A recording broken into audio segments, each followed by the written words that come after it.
All right. Let me see if I can hold this in a way that makes sense. All right, ladies and gentlemen, welcome to SCR Garage. Super glorious. I know, this is currently a really grungy garage. But anyway, first of all, let's introduce the members of the garage. We have Riot, my 2005 six-speed Z51 Corvette. We have Sir Rufus III, my 2005 Honda Accord, and then my wife's car parked up by the garage. We don't really have a name for Haley's car. Old Reliable, because whenever I'm stranded on motorcycles and various cars, she comes and picks me up in that. So we don't have an official name, but I like Old Reliable. Anyway, Riot is being a little problem causer. So as you guys can see, I was in the middle of making a custom, or I should say not necessarily custom, but making a handmade wide body kit. Don't worry, it's gonna be sanded, ignore all that.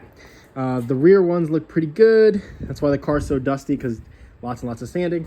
I was working on the front ones, and honestly, I was almost done.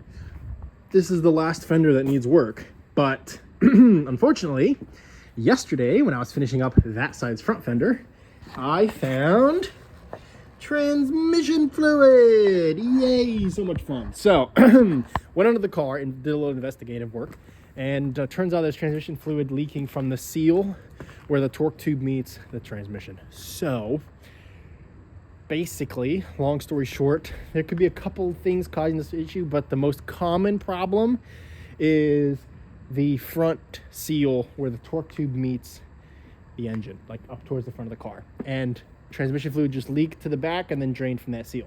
But it can also be the rear seal, which also goes bad from time to time, and that would also trickle forward and leak through the same seam.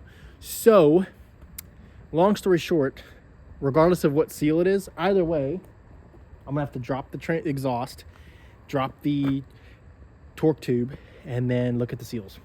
So yeah, it's gonna be a ton of work. And the worst part about it is, once I do all that work, once I drop it, replace the seals, I might replace the bearings while I'm at it, because it's a lot of work, and put it all back together, there's a chance it still leaks. There's a chance those seals are perfectly fine and that's not the issue. So I'm gonna inspect the seals once I take it off. But that being said, there's a chance it could be some random line, so that's just cracked, or like a random little tiny O-ring that's leaking. But when I look at the leak, everywhere is dry except for right under the seam where the torque tube meets the transmission in the back. So yeah, anyway, I don't know when you guys are gonna see this video. Originally my first video was going to be the wide body kit, like a time-lapse clip together of that whole project from start to finish. But since I found the transmission fluid leak, that wide body kit's on hold. And I have a deadline because I have a trip to Tail the Dragon, Blue Ridge Parkway, and Skyline Drive planned for end of April. So we're kind of on a timeline right now. So now I have to finish the wide body kit and the fixed whatever's going on with the transmission in like that much time. So stay tuned and watch me struggle.